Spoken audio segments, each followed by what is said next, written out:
Testing. Okay, I'll speak louder. I didn't want it to be too loud. My name is Jeff Green. I'm a principal with Clarion Associates. We are a planning consulting firm with offices in Chapel Hill, North Carolina, and Denver, Colorado. And most of my practice, and about half of what we do as a firm, is work with communities on comprehensive updates to their development codes. We've worked with a number of communities in Alabama, most recently Decatur and Tuscaloosa. This project's been ongoing for a while. Appreciate your patience in hanging with us as we work through, entire updated zoning ordinance and subdivision regulations. Now, just because there's a complete draft, that doesn't mean that it's done. It doesn't mean that there can't be changes. The reason we're having these meetings is to meet with the public, meet with all the stakeholders who have an interest in the project, to get their feedback about this document. We understand it's a really big document, and so the purpose of this meeting is to really give you all an orientation for how it's organized or how the documents are organized, because there are a lot of differences from your current regulations. And also to highlight some of the differences. A lot of what we have done here, as I'll discuss as we go through the presentation, is take what is a half-century old set of development regulations and update them to be to have a much more modern organization, to have it be more visually appealing, to address a lot of the inconsistencies in the current language, and to have something that the city will be able to build on in the future. But we have also made some substantive changes, some changes to the meaning of the ordinance to try to implement some of the policy goals that the city set out in the Envision Montgomery 2040 Comprehensive Plan, and that we heard from stakeholders during the project kickoff. So, I'm going to start by briefly going over the project status and background, because we've been working with the city for several years now. And then we're going to provide a pretty good overview of the updated zoning ordinance and the subdivision regulations. These are big documents. There's a lot of different regulations in them. And I'm assuming you all are not zoning experts. So, we're going to take the time to try to explain how different pieces fit together.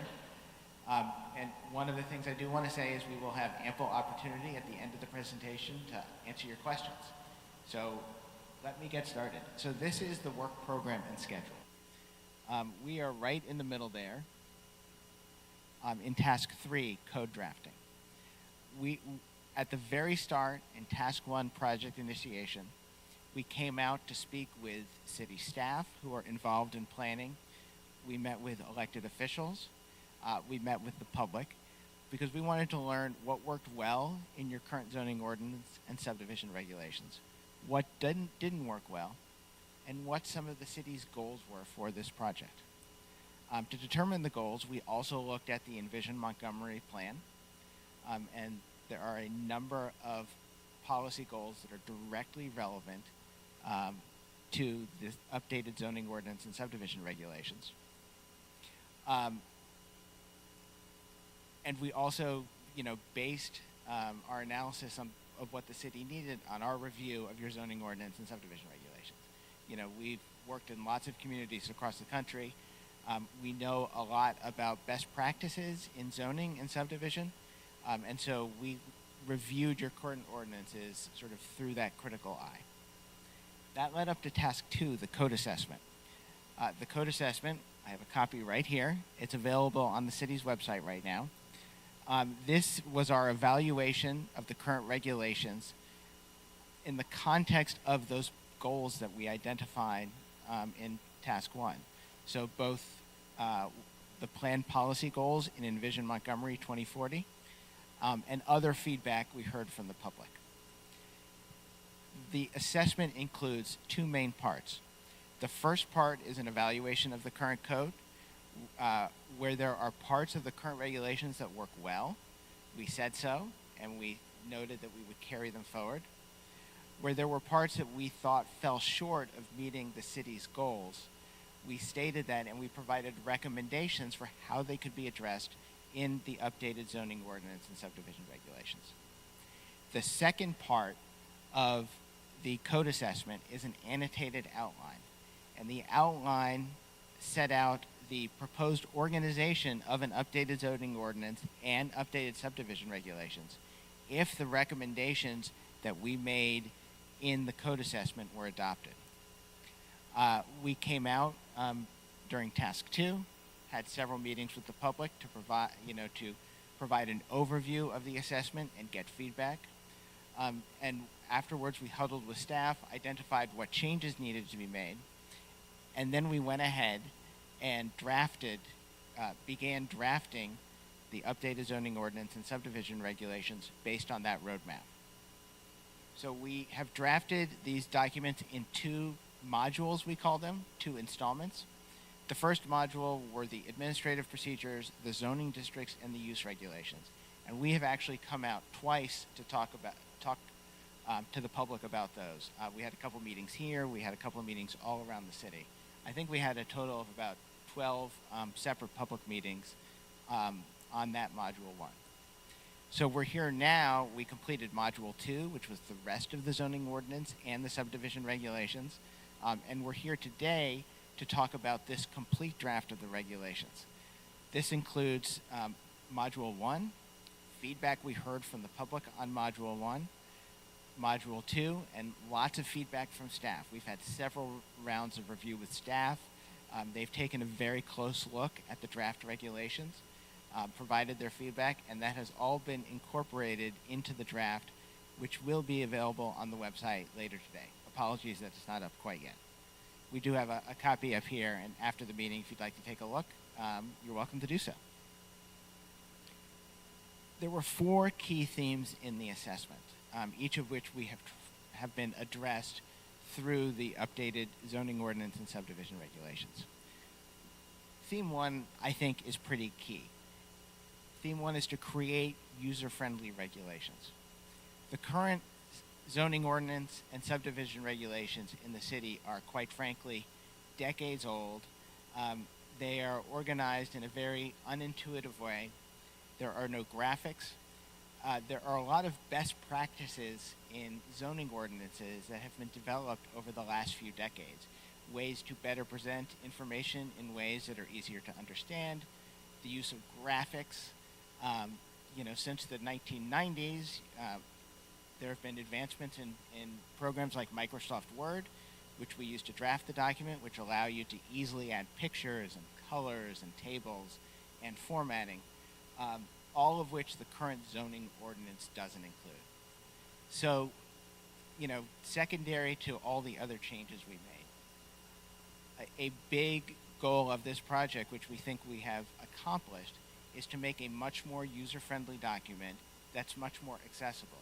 Now, if you are familiar with, comfortable with the current regulations, these are quite different. They're organized in a very different way, and I'll take you through and sort of show you some of those changes. But we think that overall, especially once you get used to it, take a little time getting used to the organization, that the updated regulations are much easier to use. Number 2 was to implement key goals from Envision Montgomery 2040. Some of those include addressing, making sure that the zoning ordinance and the subdivision regulations don't get in the way and fully support redevelopment of some of the vacant commercial areas on the west side of the city. To also make sure that the regulations support the full range of housing types throughout the city.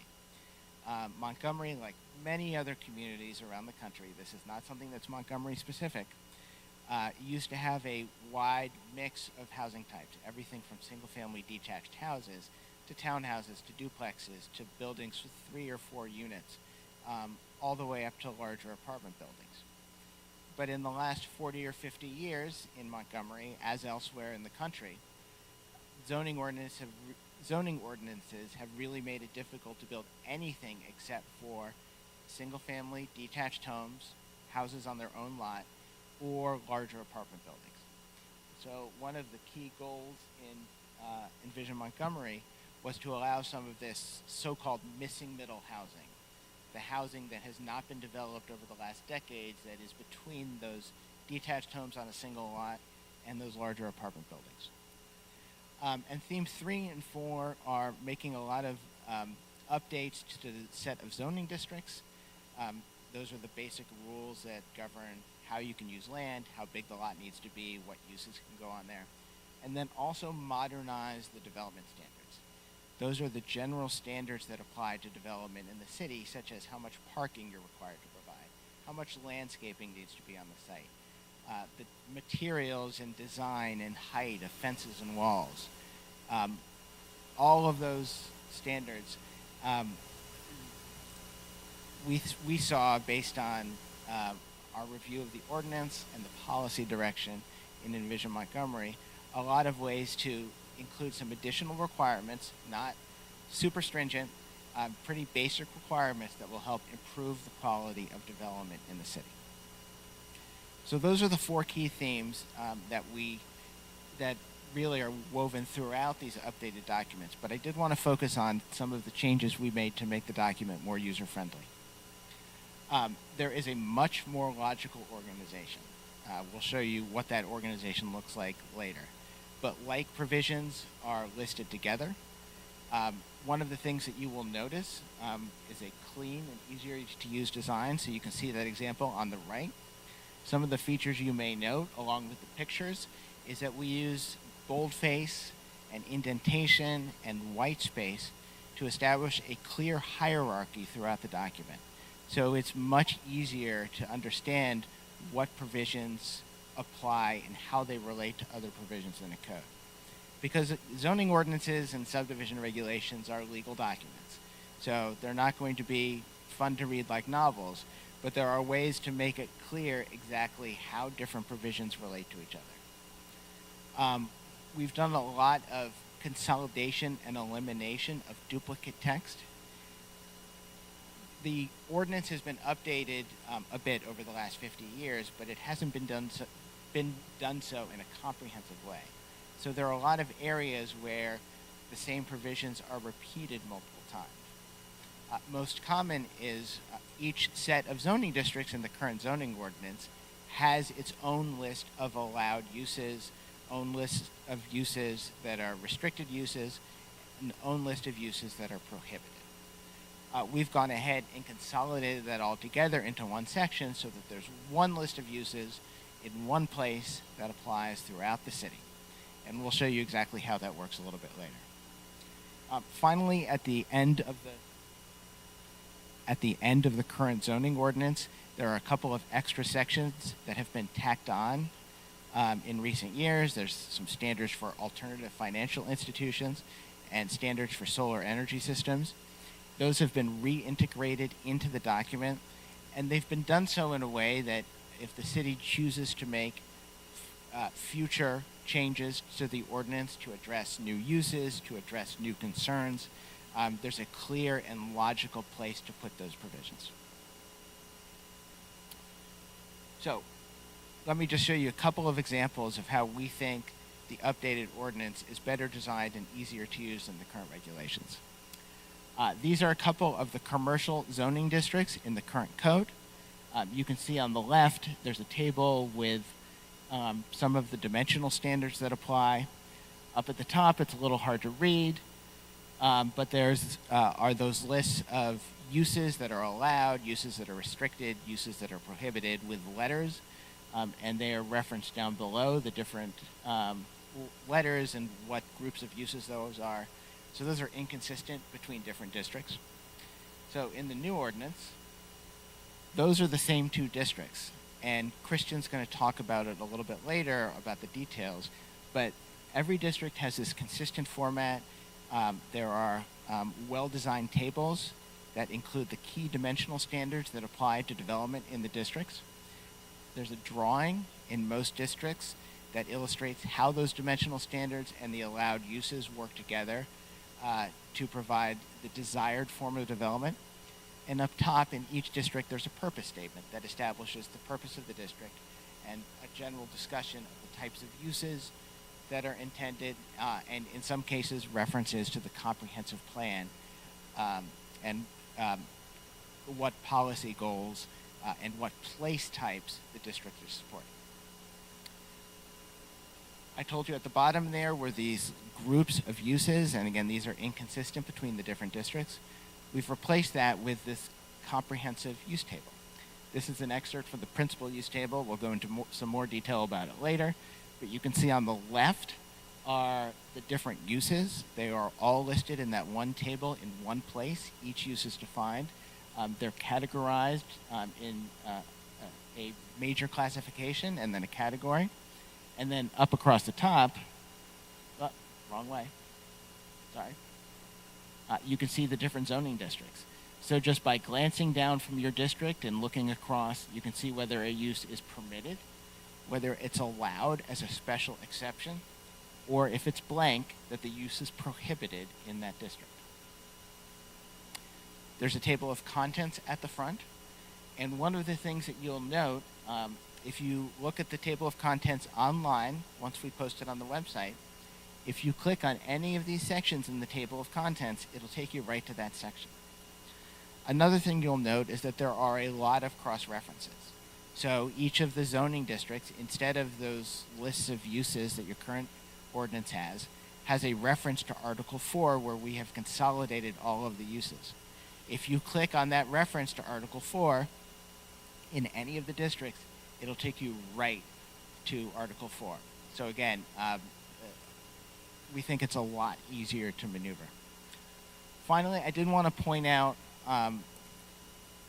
there's a lot of pieces of the current code that we have really just carried forward that seem to work well. One key example are your landscaping regulations, which, the feedback we heard was that they work pretty well. We've made some changes, but they're pretty minor. They're pretty much on the edges. But as part of the reorganization of the code, updating the language, including new graphics, everything is in a different place. Some folks sometimes ask us, can we get a redline version of the code? Well, we can't really, because everything's been rewritten. Everything's been moved to a different place in the code, even where we have kept the same meaning. What you'll see throughout the document are footnotes throughout the code. The purposes of these footnotes are to identify where a particular provision comes from. If the provision is something that's included in your current code and that we've carried forward, or we've carried forward with a minor change or rewriting it, we will say that in the footnote. If it's a new provision that was recommended in the code assessment, we say that in the footnote as well.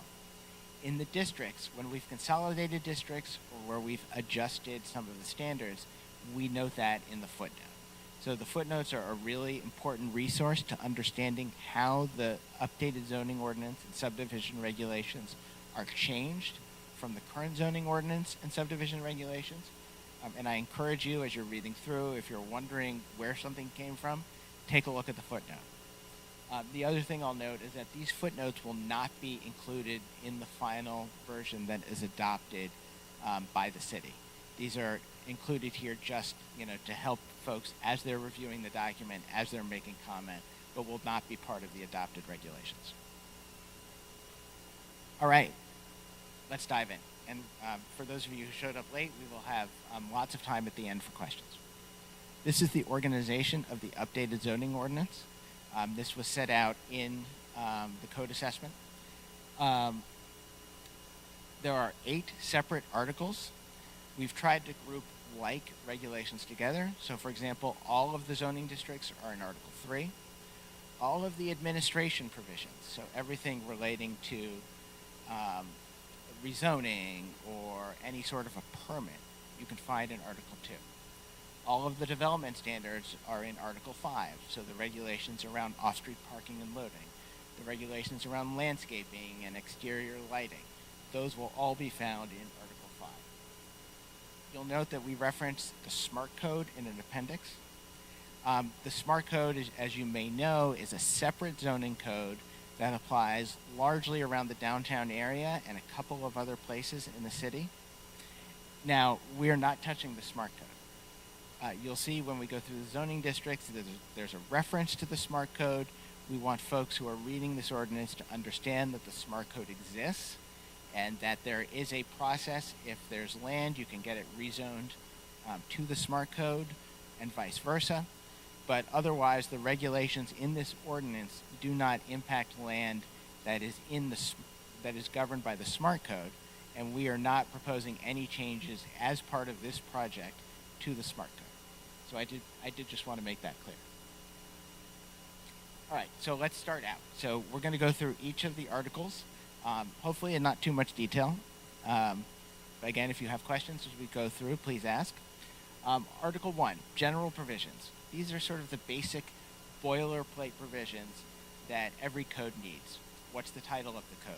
What's the effective date of the code? A provision called severability. So if a court finds part of the regulations exceed the city's authority to enact them under law, that it's just that provision that should be struck and that the rest of the ordinance should stay valid. Identifies where the regulations apply.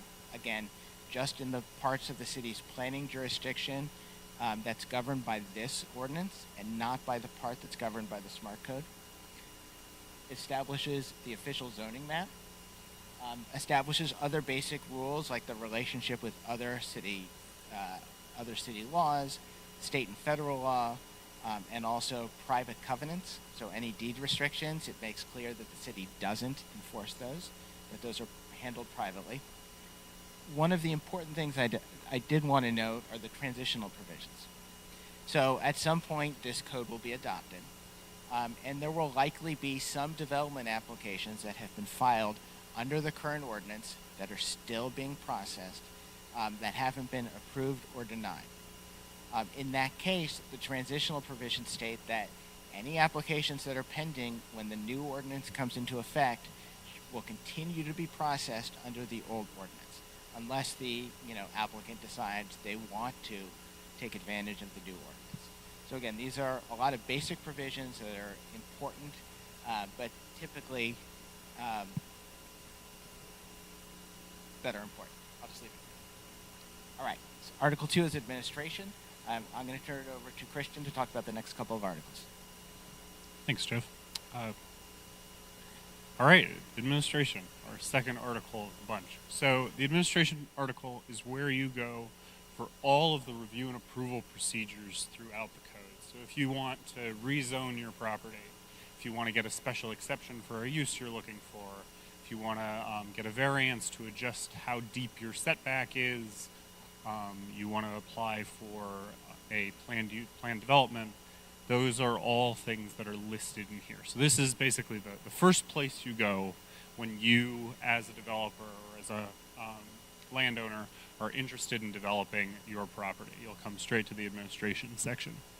The administration section has 5 sections, 5 subsections. The first bit, purpose and organization, explains basically what I just said. This is where you come to get your property, to get your development review off the ground. Make sure that the city is checking in, ensuring that new development is compatible with development regulations. The second section is the summary table of development review responsibilities. In this summary table of development review responsibilities, I've described it. This is really square one. You come in, you have whatever type of thing you want to do. So let's say that's get a special exception or a planned development or apply for a qualified zone district classification, or maybe you want to bring forward a text amendment for the whole code. You come here, and it tells you where in the document you need to go. You can click that in any of the digital versions, and it'll take you directly there, so you're not constantly sifting back and forth through the document. It tells you who is going to be reviewing your application and what kind of review they're going to be doing. So, for the special exception use, for instance, or the special exception procedure, for instance, the land use control administrator and the land use control administrator's staff will do a staff review of your application and then make sure that it's complying with all the application requirements, that you've included all the things that you need to have in your application, and then they'll send that on to the Board of Adjustment, where there will be a public hearing denoted by this asterisk, and then the Board of Adjustment will make their decision. For other procedures, you might see the Planning Commission issue a recommendation on the status of your application. prior to sending that on to City Council for a final decision. Again, this is much more straightforward than what currently exists in the code. In the current code, there's a huge list of things. You have to scan through it. You probably have to go back a bit and make sure you didn't miss what you were trying to find the first time around, go forward. This way, you only need to know what you're looking for and be able to click or just navigate to that section so that you can figure out what's going on in your application process. Now, the next section, advisory and decision-making bodies and persons, explains who City Council is, who the Planning Commission is, who the Board of Adjustment is, and what all of their respective roles are. So you can look at that section and see who's generally responsible for things. Planning Commission is established by this article. City Council is referred to. And all of this just makes it really evident and clear who in the government is going to be reviewing your application. All right, now into the meat of this section. Section 2.4, we have the standard application requirements and procedures. So what we've done here is we have taken all of the procedures that are common to every application. So like every application is going to have a moment where you submit the application to the city, right? We've said, all right, we don't need to say for every single application, here are all the things you need to do when you submit an application. We can take all of those general standards and put them in one place so that we're not duplicating that language over and over again. And so that if there is an amendment to the code, you don't end up with one of these general standards amended in one place, but then it's not amended in another place, or it's amended differently in a third place.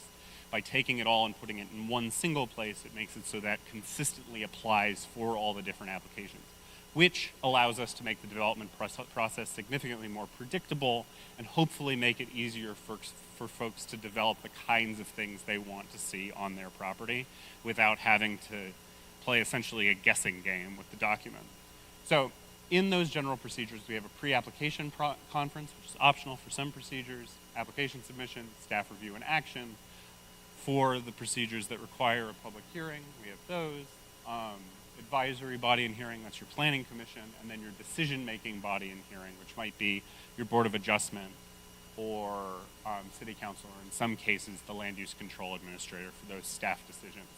And then lastly, there's a section about post-decision actions, which describe the general expiration date. So say you get a permit, it's gonna last 2 years, and then you might need to come back if you haven't acted on that permit.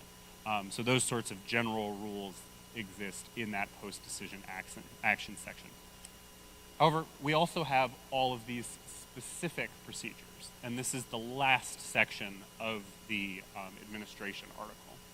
In these specific procedures, we have the text amendment, official zoning amendment, variance, interpretation, administrative adjustment, all of the different types of procedures for which you can apply. Each of those procedures has a purpose statement.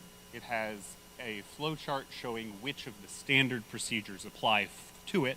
So for instance, if you're applying for an administrative adjustment that's just run through staff, then you're not going to have necessarily a decision-making body hearing on that. That's just going to finish at the staff review and action section and then go on to the post-decision action. So once you click on these, it takes you to that section and it explains to you what parts are going to apply for your specific, or what are the standard procedures are going to apply for your specific application. Additionally, within that section, we have very clear decision-making standards that are listed out for each specific procedure. The goal of this is to make it both easier for developers and landowners to understand what criteria their application is going to be evaluated on, and also make it clear to staff what they need to be doing that evaluating based on. Having it laid out like this in a consistent way for every single procedure removes a lot of the ambiguity of the process, removes a decent amount of the discretion from staff, which staff is generally in favor of actually, because it allows them to make really clear decisions and know that they are complying with the regulations and with the ordinance directly, rather than having that sort of ambiguity in situations. that maybe should be decided at a higher level. So this allows for a lot of clarity and a lot more fairness, and really decreases the amount of ambiguity that you see in the administration and procedures of the code. All right, there are a couple procedures that we have updated and added to the code that don't exist in the old version of the document, that make the development process more efficient and remove some of the burden, some of the unnecessary burden that falls on, say, the Board of Adjustment, and allows for landowners with development that the city judges to be appropriate for that area to really get through the process much more easily. So the first one we have in the relief and interpretation procedure section is an administrative adjustment procedure. So variances are generally used to alter things like your overall lot area or your building setback or how wide your lot needs to be. And when those are significantly sized, that's something that you would like to see go to the Board of Adjustment, so that the Board of Adjustment can judge, one, whether or not that is necessary, and two, whether or not that's going to fit really with the community. However, for very small alterations, so say you have a 10-foot setback, but I don't know, you want to, your porch is coming out, or like the side of the building needs to fit in something, and you need that setback to in fact be 9.5 feet. That extra half foot is not going to really change the character of a neighborhood or really like have a significant impact. So we don't necessarily want questions like, hey, can this individual have a half-foot setback, going all the way to the Board of Adjustment, crowding up their calendar, then resulting in a lot of like debate on that issue when it's just half a foot, which isn't going to have that much impact. So what we've done is we've created an administrative adjustment procedure that allows for the land use control administrator and their staff to make those decisions quickly and easily for these very small situations.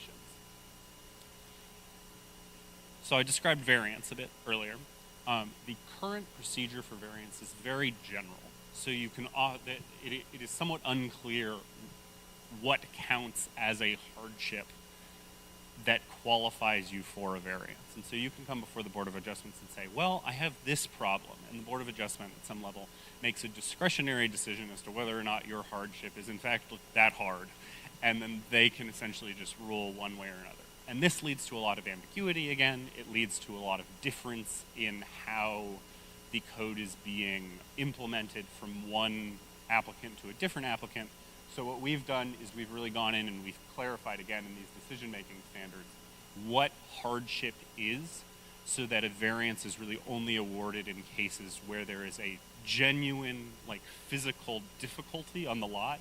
Like, I don't know, maybe you have a 50-foot slope or a hill that's like taking up part of your lot, and you can't possibly build a house that fulfills the rest of the code's criteria on that lot unless you get a variance to allow you to, say, waive your setback like 5 feet.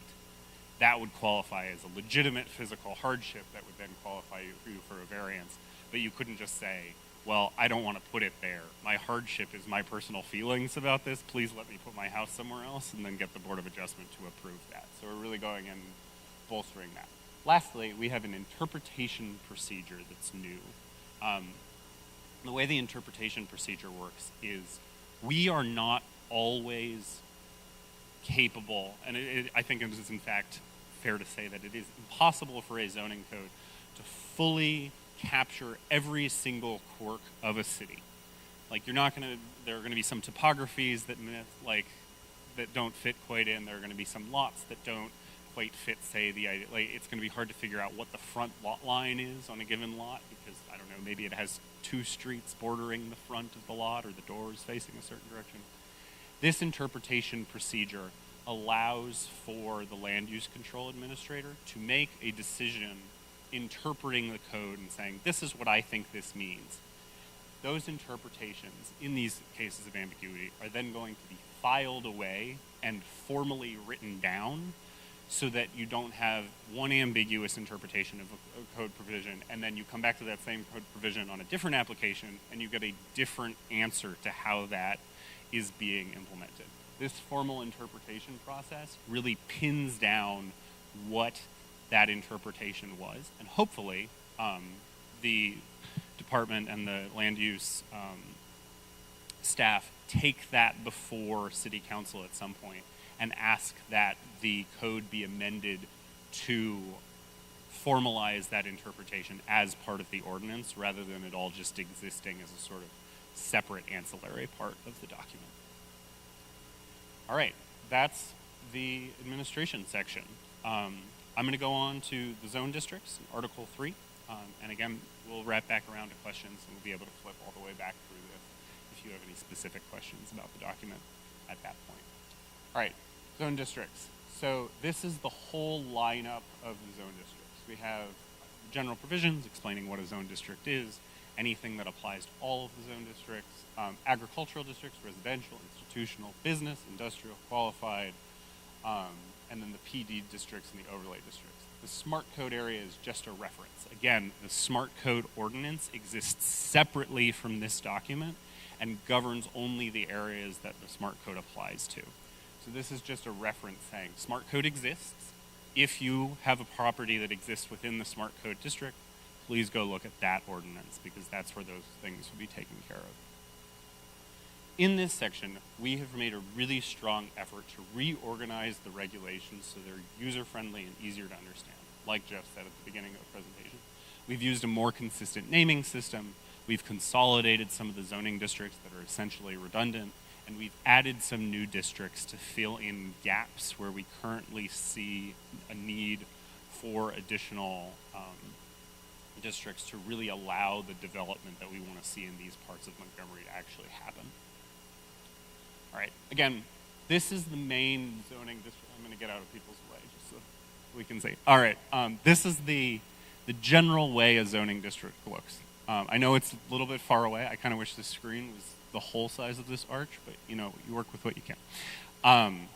So up at the top, we have the title of the district. This is the RSF 7.2 Residential Single Family District. Here's a description of what that is. We've got some single family homes. We've got maybe a duplex or two. I also can't read it at this distance, but that's what's going on up there. That's your purpose statement for each district. Then you have this use standard section. If you click this, it takes you to the use regulations section, which Jeff will talk about. Jeff, you're giving me a lot. Oh, there we go. Then in the density and dimensional standards section, we have all of the different measurements. So you've got your lot area measurement, any variations in the lot area measurement dependent on the use, lot width, height, and then your setback requirements for that zoning district. So this is where you go to figure out how much of your lot you can use to put whatever you want to do on your lot on. And you can see these illustrated in this contextual diagram, which is new and we're trying to make it clear. Yes?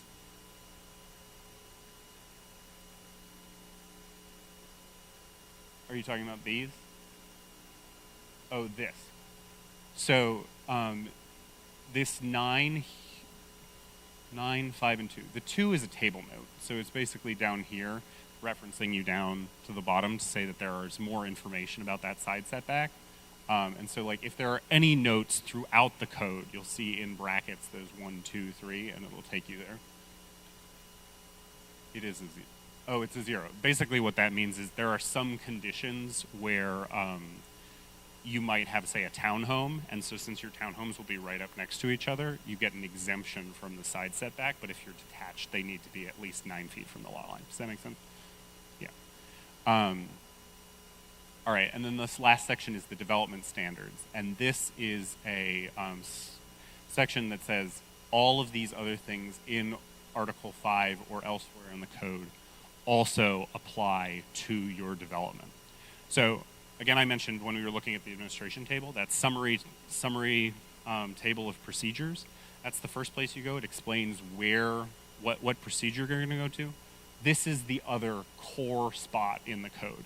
You find on the zoning map what district your parcel is in. You find the name of that parcel. You come to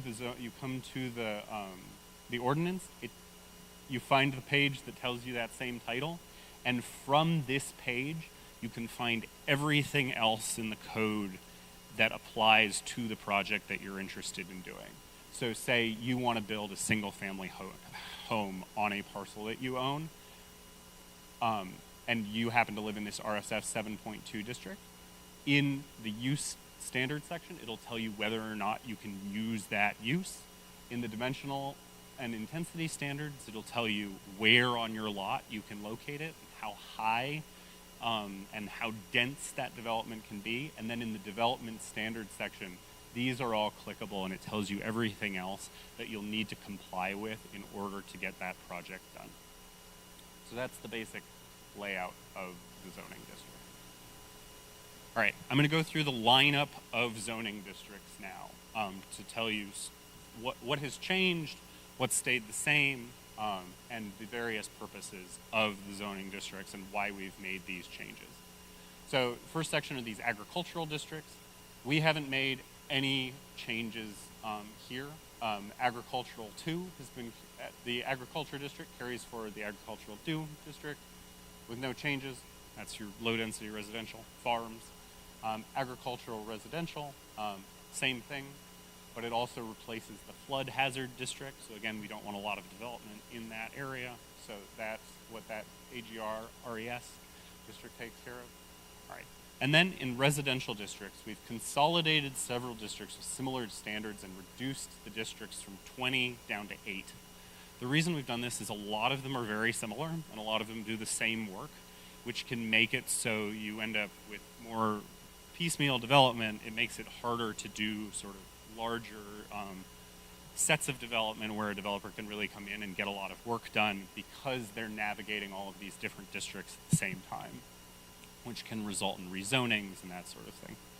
So we've taken the R100 and R85 districts. These are your large lot districts, and we've consolidated them to an RSF 12 district. That number at the end refers to how many thousands of feet are the minimum, is the minimum lot area. So your RSF 12 is a minimum lot area of 12,000.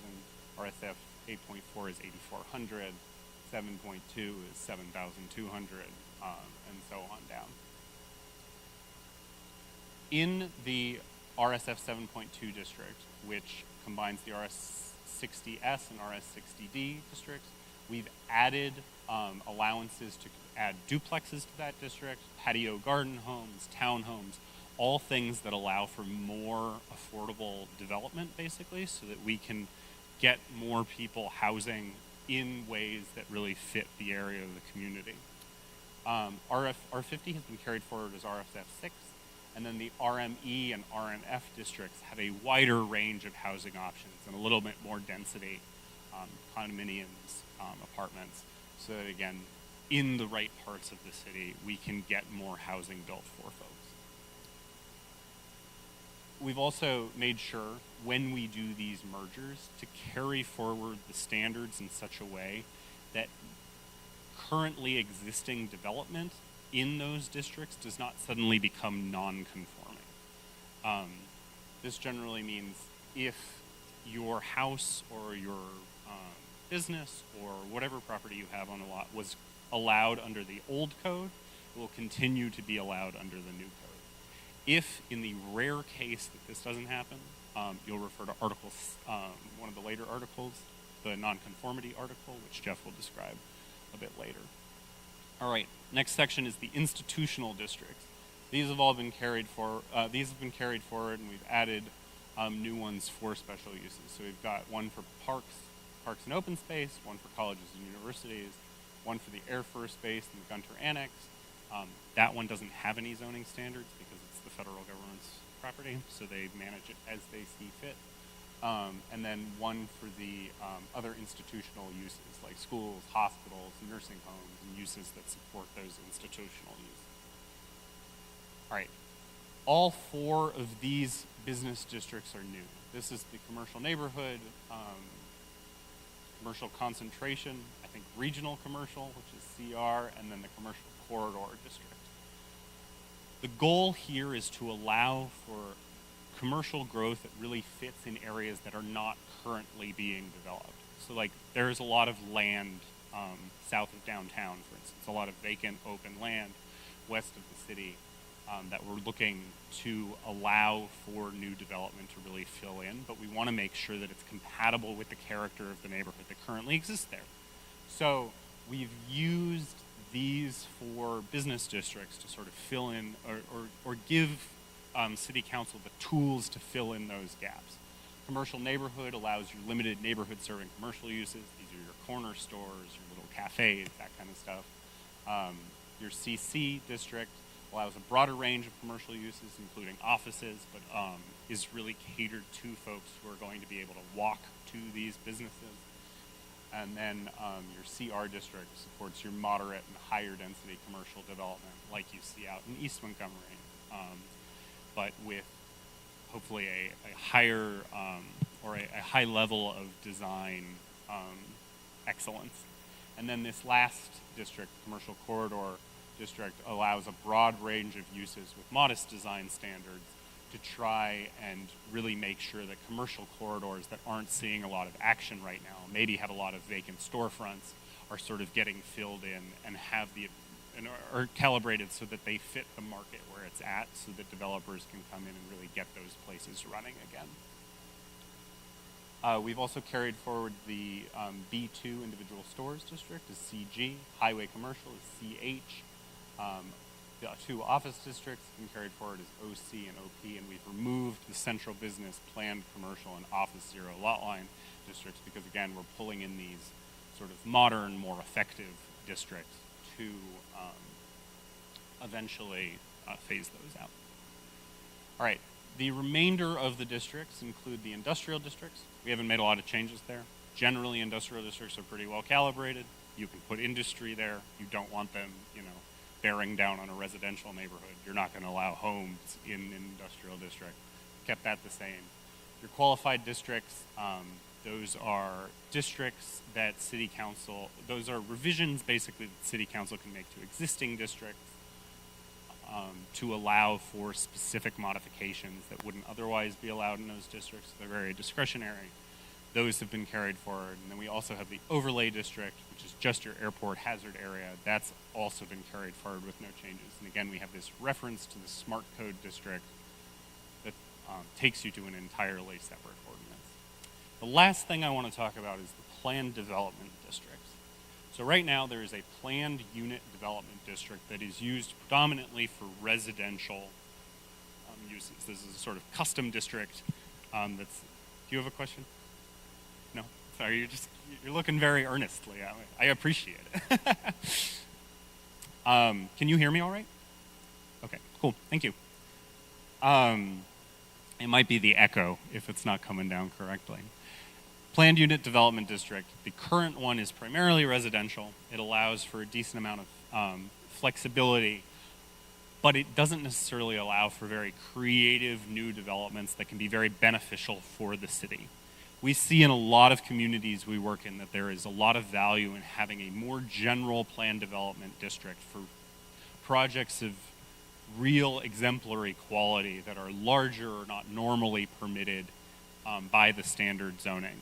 We want to make sure that those are possible, so we're going to allow City Council the ability to essentially negotiate with developers to develop a PD plan, which is a site plan for that future area, and a PD agreement, which specifies what a developer is going to be held to when they're making those developments. There are two different types of PD districts. The general PD district is basically what I just said. It is fully customizable within a certain amount of parameters, a minimum lot size. These are generally 2 acres to make sure that people aren't just applying for a PD to get around the normal zoning code, but are in fact using it for, again, these developments of exemplary quality. And a PD TND, which is a revised and improved version of the original PUD, which allows for a certain level of residential development with a lot of creativity, but in a walkable mixed-use framework that comes with those traditional neighborhoods. All right, I'm going to turn the mic back over to Jeff to talk about use regulations and the rest of the code. Thank you. All right. Y'all have been sitting very patiently. The good news is we're through the most detailed part of the presentation. Article 4 are the use regulations. So again, we've gotten rid of those individual lists of uses at the bottom of each group of districts and placed them all into Article 4. There's a general section, 4.1, that just describes how the section is organized. And then you have the three main sections. Section 4.2 are the principal uses. So that is the primary use of a site, an office, a dwelling, a restaurant, some other type of retail use. Section 4.3 are accessory uses and structures. These are uses or structures that are incidental to the principal use on the site. So it could include, for example, a drive-through for a restaurant is an example of an accessory use. It could include an ATM machine.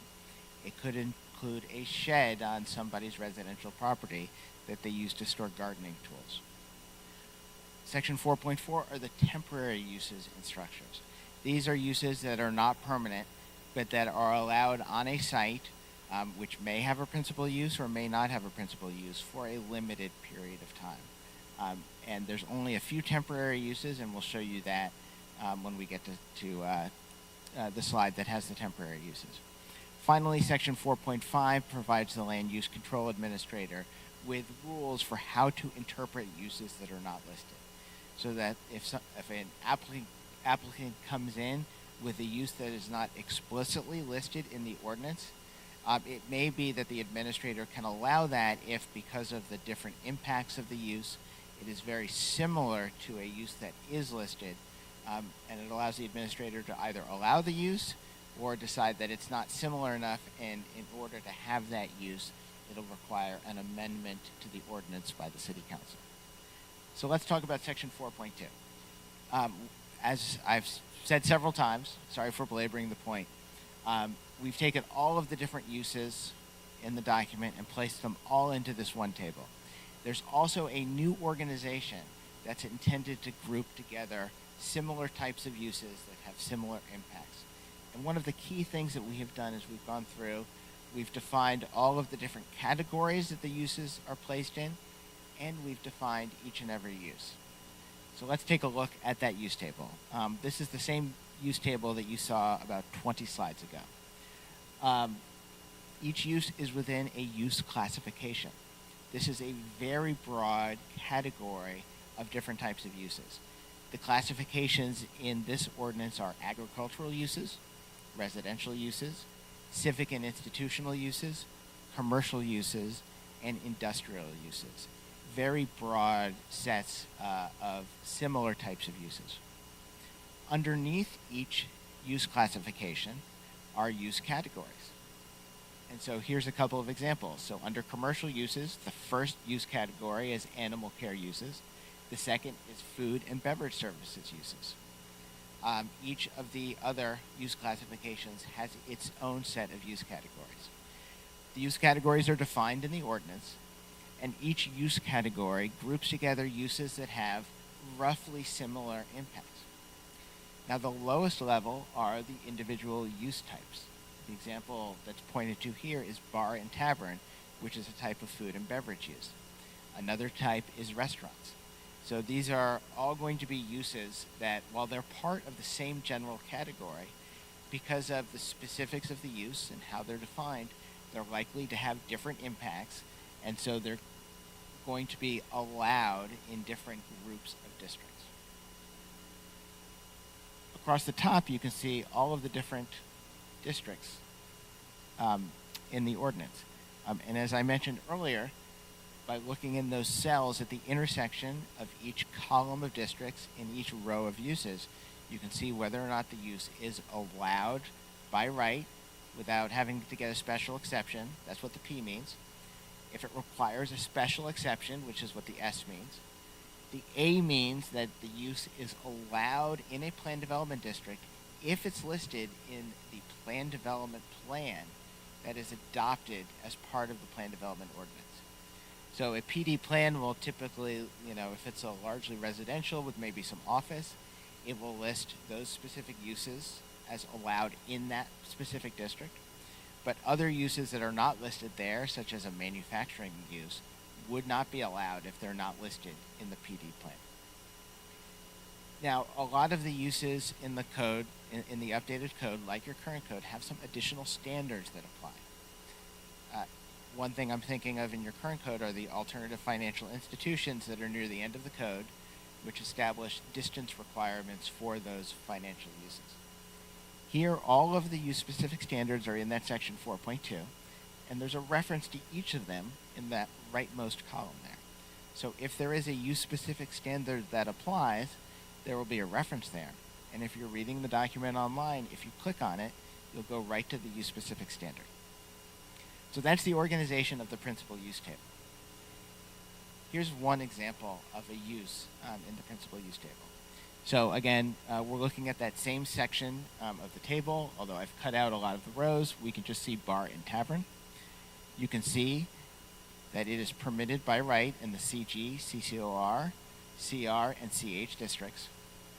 In the commercial neighborhood and commercial community districts, those are those districts intended to be applied on lands close to residential development, serving one neighborhood in the case of CN or a few neighborhoods in the case of CC.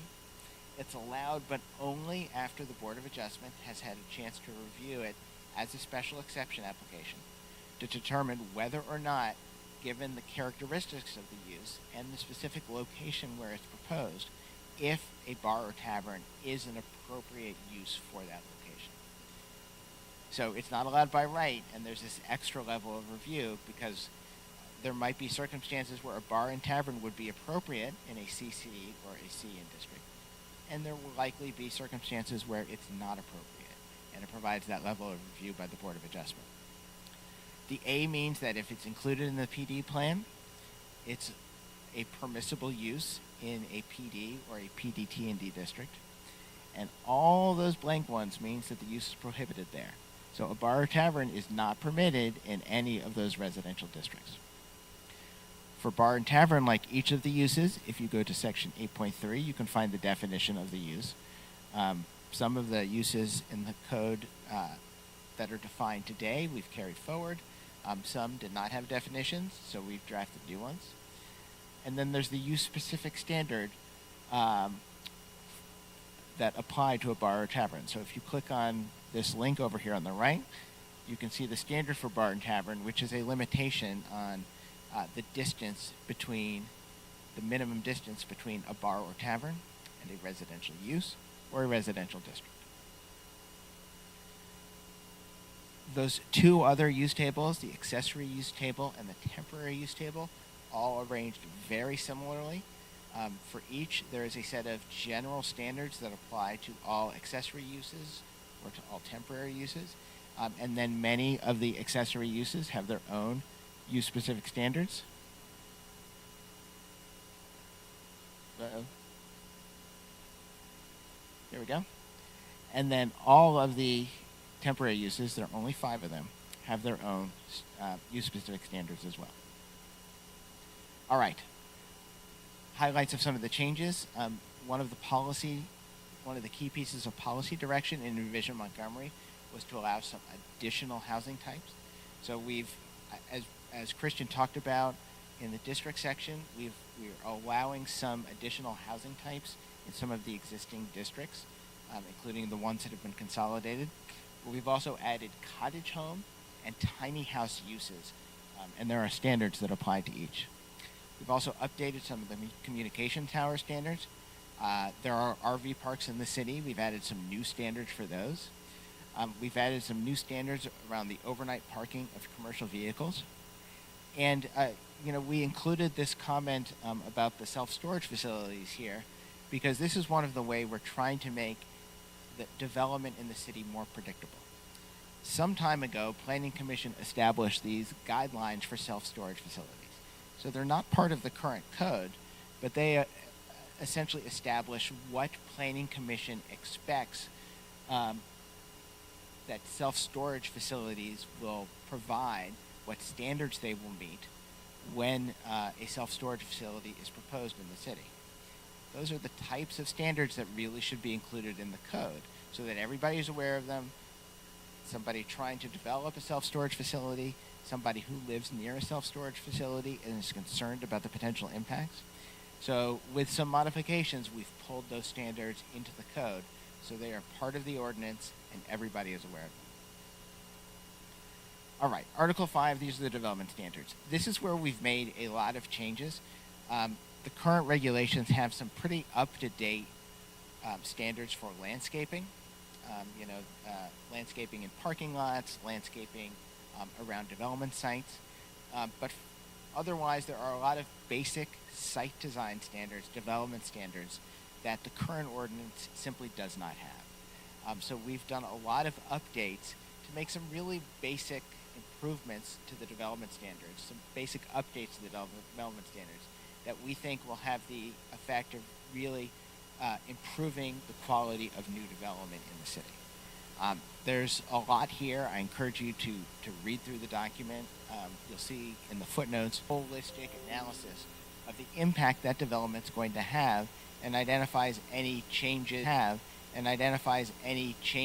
to traffic patterns or roads that might be needed in order to best accommodate that. We are also requiring sidewalks on both sides of new development. New subdivisions are required to meet certain block length standards.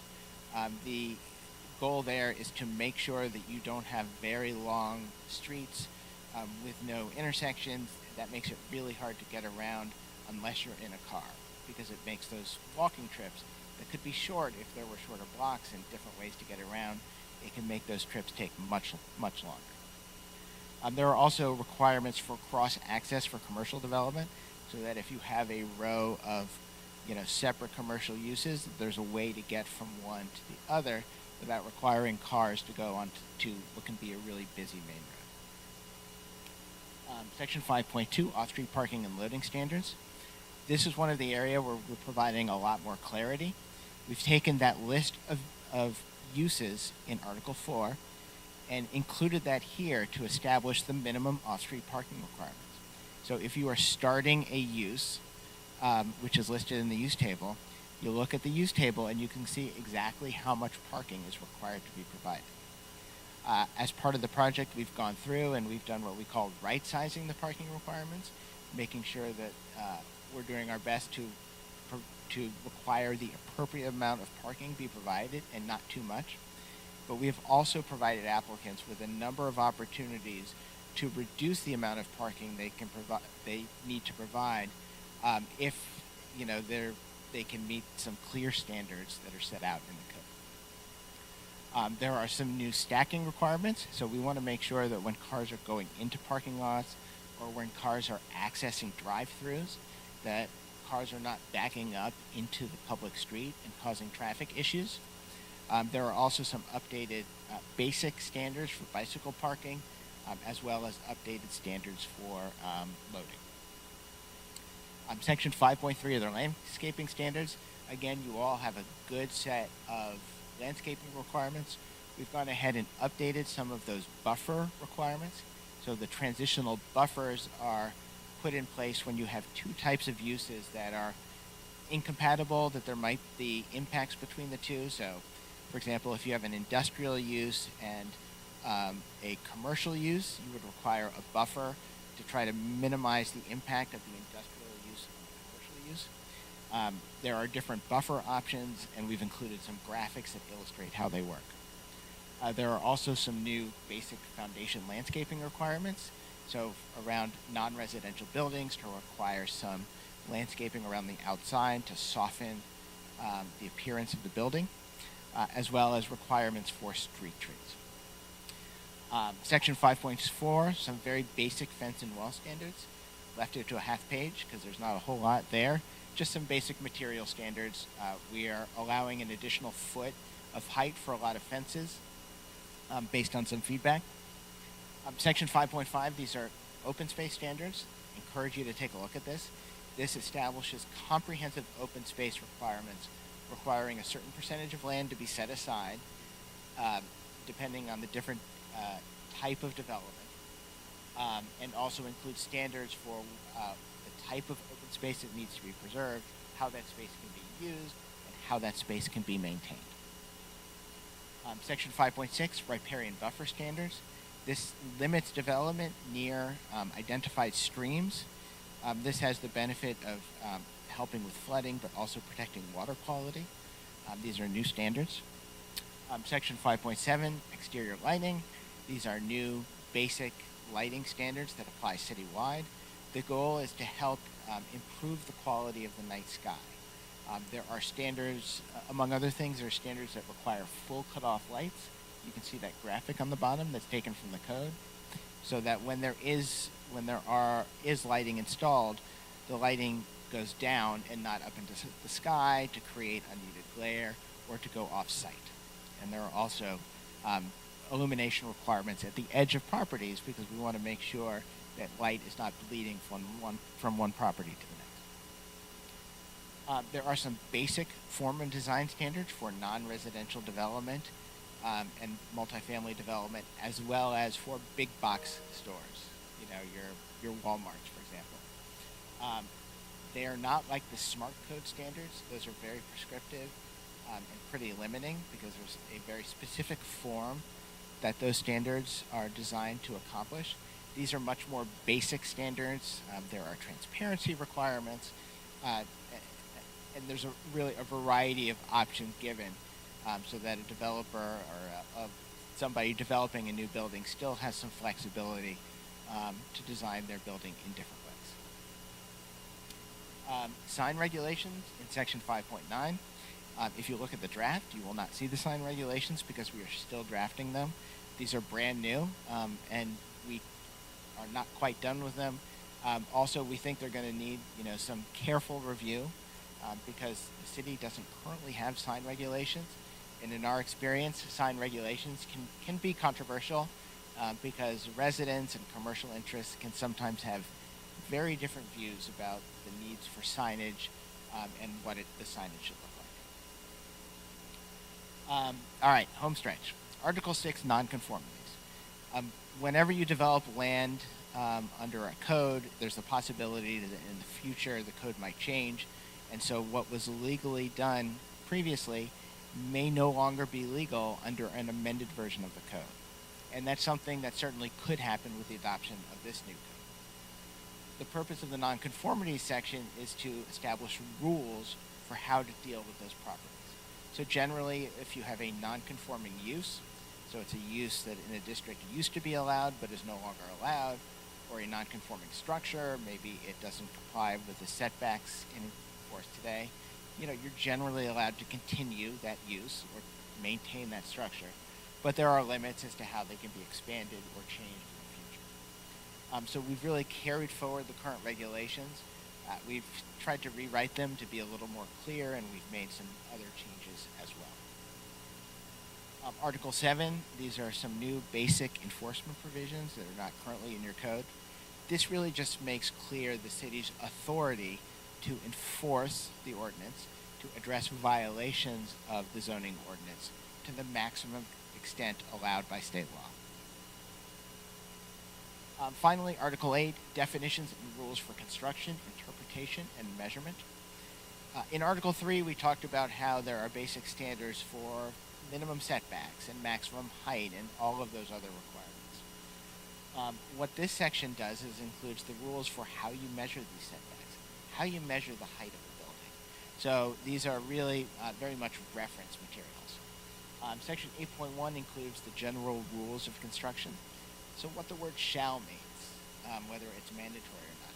If there's a provision that says 10 days, does that mean calendar days? Does it mean business days? What if that 10th day is a Saturday?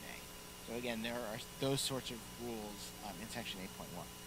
Section 8.2 includes those rules of measurement. It also includes some exceptions. So, for example, there are some elements of a building that are allowed to exceed the maximum height of a building, such as the church steeple. But there are also some site elements that are allowed to go into the required setback. So if there's a 10-foot minimum setback, you generally can't put anything within that 10 feet except where these exceptions allow it. So in many cases, you can put a fence in that setback. You can obviously put a mailbox in that setback. And those are the exceptions that are identified in Section 8.2. Finally, Section 8.3 includes all of the definitions that are relevant to the ordinance. We've taken your existing definitions, we've updated them as necessary, The footnotes go into detail about whether a definition is new, whether it's updated, or whether we have just carried it forward as it is. There will be some additional definitions added. Again, we're currently drafting the sign regulations, and so there will be a number of sign definitions that will be added in a future draft. Excuse me. All right, that gets us to the end of the zoning ordinance. The subdivision regulations is much shorter. It's 6 articles, and I'm going to skip over these 4. So the general provisions are very similar to the general provisions in the zoning ordinance. Enforcement is very similar. For the definitions and rules for construction and measurement, there are different definitions relating to subdivision that are not included in the zoning ordinance. But again, same purpose, so I didn't think we needed to go over it again. The administration section is organized in the same way. Now the actual procedures are different because the subdivision procedures are dealing with subdivision. So there are regulations for your standard major subdivision, like your large residential subdivisions and projects like that. There's also a new procedure for a minor subdivision, which is a smaller subdivision, which doesn't involve extending roads or anything like that. So we're not going to go into great detail there, but you're welcome to review it. I will briefly go over the two sections, Articles 3 and 4, which are different from the zoning ordinance. Article 3, the design standards and required improvements. These are some of the basic standards, somewhat technical, that apply to subdivision development. So monumentation. So when you are creating new lots, how you identify the borders of the lots on the actual ground. The process of street naming. Some very basic standards for blocks and lots and how they are required to be organized. Some street standards, so the width of streets and requirements for curb and gutter. And again, we coordinated with city engineering staff who reviewed this and who've made some updates from the current regulations. And then water and sewer and drainage standards. Article 4 is the acceptance and surety requirements. Now, when you subdivide property, when the subdivision is complete and you've divided the property, you file what is called a final plat. Now, you can't file a final plat except in one of 2 circumstances after it's been approved. First, you either need to complete all of the public infrastructure improvements that are required as part of the subdivision. So if you're building any new roads, or if you're adding water or sewer lines, that all needs to be done. Or you can get approval of the final plat if you provide a financial guarantee to the city, which essentially is a warranty that the infrastructure will be installed. And so the purpose of the payment is to cover the cost of installing the public infrastructure if the applicant ends up not doing it. So you can either get that final plat by completing all of the infrastructure or by making a payment to the city to guarantee that it will be installed. And so typically what happens is, the developer will go ahead and install the infrastructure, and then there's a process for getting some of this financial guarantee released, and those provisions are all in this Article 4. And so with that, I just want to have the project website page up there. That's where we'll try to get this up later today, that the drafts that we've talked about today of the updated zoning ordinance and the updated subdivision regulations will be posted. We will, after the meetings tomorrow, we'll also go ahead and post this presentation on there as well. And if you all have any questions, we are happy to answer them.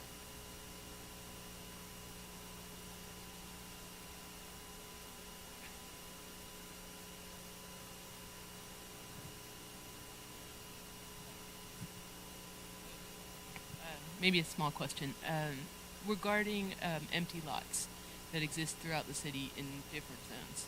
But I'm just wondering about, I guess the other topic is urban agriculture.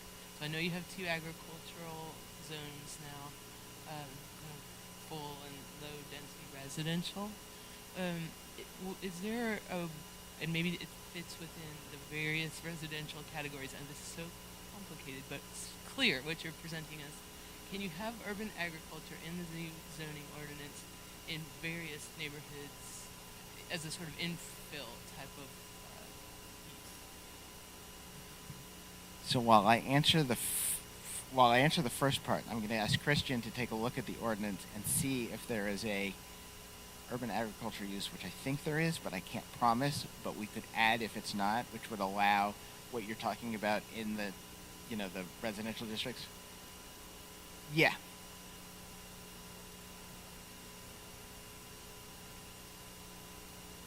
Yeah, I think it's in there, but I want him to check. But it is in there.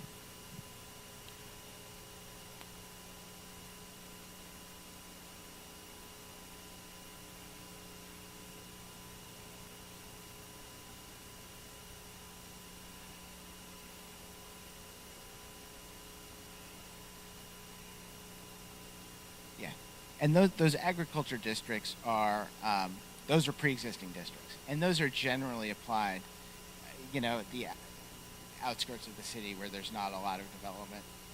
In a lot of communities, districts like that, if they're not actively being farmed, or even if they are often sort of holding districts.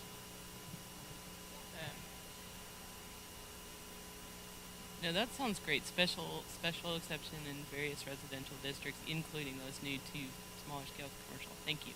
Second quick one, data centers. Are they landing in this thing now that they're becoming such a hot topic? Do we have a... Yeah, I have to say this project's been ongoing for a while, and they were not a thing when we started, which is kind of wild. But that's a good point. And if they're not addressed in there, we'll make sure they are.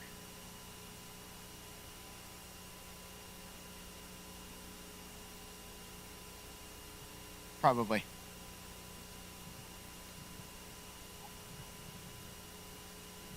Thank you. Thank you for coming out to explain everything to us. I have really three concerns. The first concern is when y'all get ready to, just say for instance, you may have a sign up that says apartments will be built. We will be having a meeting on June or so a certain time. Only problem we have sometimes when y'all put those signs up, they're so small and people can't see them.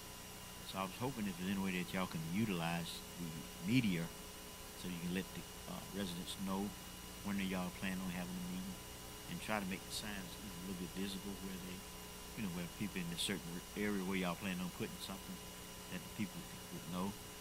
And then the other question I have are y'all planning on rezoning Highway 80 because that's supposed to be a historical trail. Y'all gonna try to rezone that with more residential to be put up in there. Coming down the road, because all we have right now is like junkyard cars. Y'all planning to rezone that as well. And then the last question would be also Highway 80 near the airport. Y'all planning on rezoning those where you can put business other than trucks in the filling station? Maybe they got put up maybe like a mini mall in the open spirit area before you get to the airport, and kind of rezone that with maybe another neighborhood or development there. Those y'all planning on big.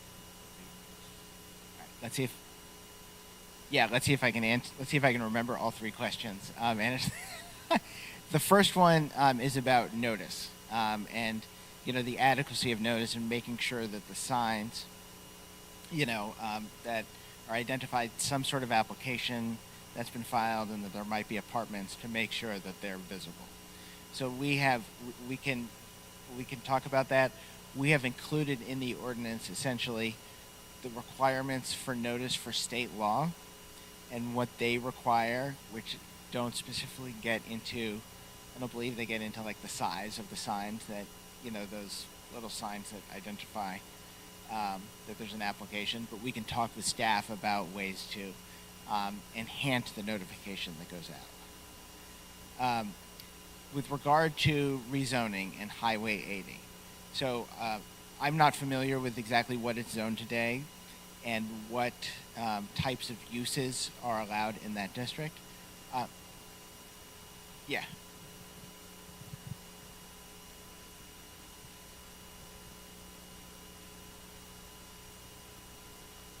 Yeah.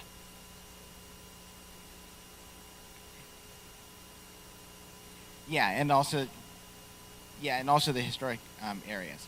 So as part of this project, when we went through the zone districts, we are proposing some consolidation of districts. We are also proposing some new districts. But as part of this project, we're not proposing actually rezoning any land, except for, we are recommending getting rid of those B1A and B1B districts, which are applied to, it was, originally the central business district, but that's now all smart code. So there's just a couple pieces of land that are B1A and B1B, so those will need to be rezoned. But the rest of it, when this code is adopted, the actual zoning of land in the city is not anticipated to be changed at the same time. So any rezoning would be up to city council after that, or, the owners of that land to, send in an application to rezone that land to a different district. This, the goal is that this provides some additional tools, in terms of districts for the city or for a landowner to apply to land to allow different types of development like you were talking about. Yes. Yeah, rezoning applications go to the planning commission as well. Yeah.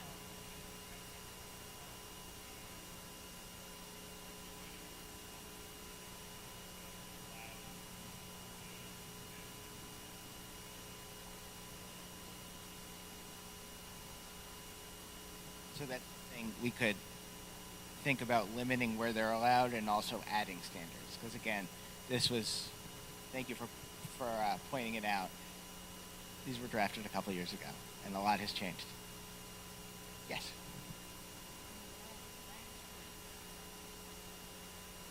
The last round of meetings. Oh, okay.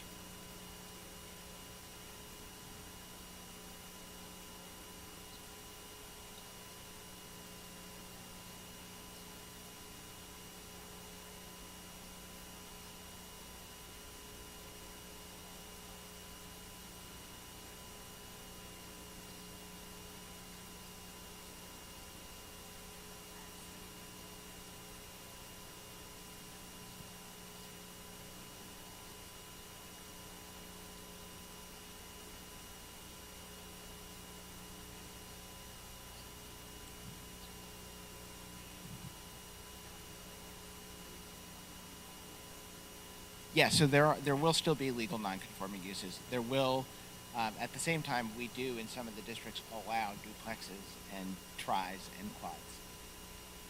Yeah.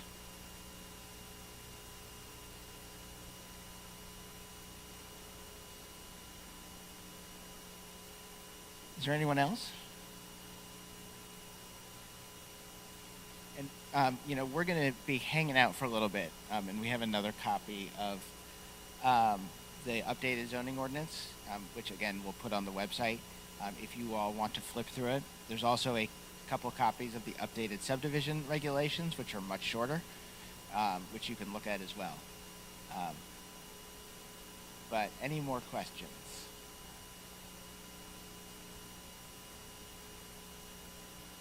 Yes, envisionmontgomery2040.org/zoning. We'll try to throw a code up there so you can just take a photo next time. If there's nothing else, thank you all for coming. And again, we'll hang out here if you want to come up and ask some additional questions. We'll be happy to answer them. So thank you all.